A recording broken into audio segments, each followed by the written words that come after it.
Ibu Bapak, Saudara-saudari yang terkasih, kita berjumpa dalam katekese singkat Arah Dasar Kuskupan Agung Jakarta.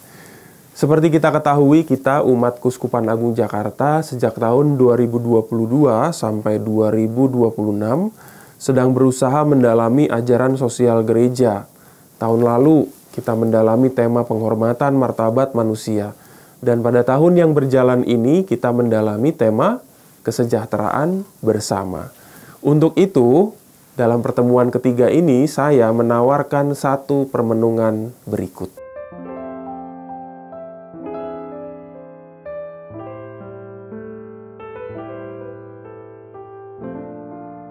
Setelah sebelumnya kita bicara mengenai kesempurnaan pribadi dan tanggung jawab kita untuk kesejahteraan bersama, kali ini kita merefleksikan tentang harta benda dan milik pribadi, kaitannya dengan kesejahteraan bersama. Anda tentu memiliki harta milik pribadi, segala aset maupun liabilitas. Aset dan liabilitas pribadi untuk kita gunakan untuk kebutuhan kita secara pribadi. Ya, ini sih tidak perlu diajari ya. Nah, berkaitan dengan harta milik pribadi, ajaran sosial gereja menyebutkan demikian.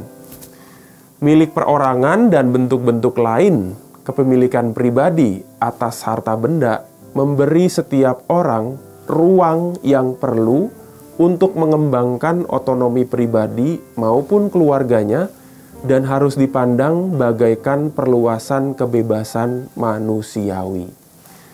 Yang mau saya garis bawahi adalah bahwa harta benda, aset maupun liabilitas menjadi ruang bagi seseorang untuk mengembangkan otonomi pribadi maupun keluarganya.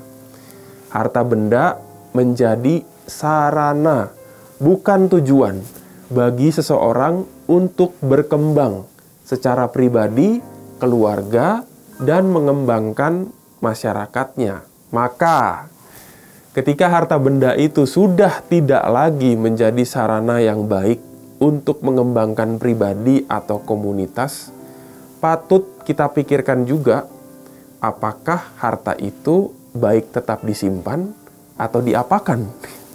Maka baik juga kalau setelah ini kita melihat harta-harta benda kita yang kita miliki. Atau juga harta benda gereja ya di paroki atau dimanapun di komunitas Anda.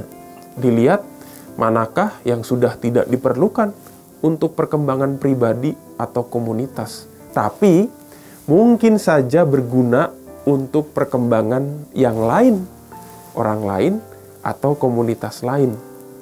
Kenapa tidak disumbangkan saja daripada disimpan, diam, dan tidak terpakai. Demikian katekese kita yang ketiga ini. Kita berjumpa di episode berikutnya.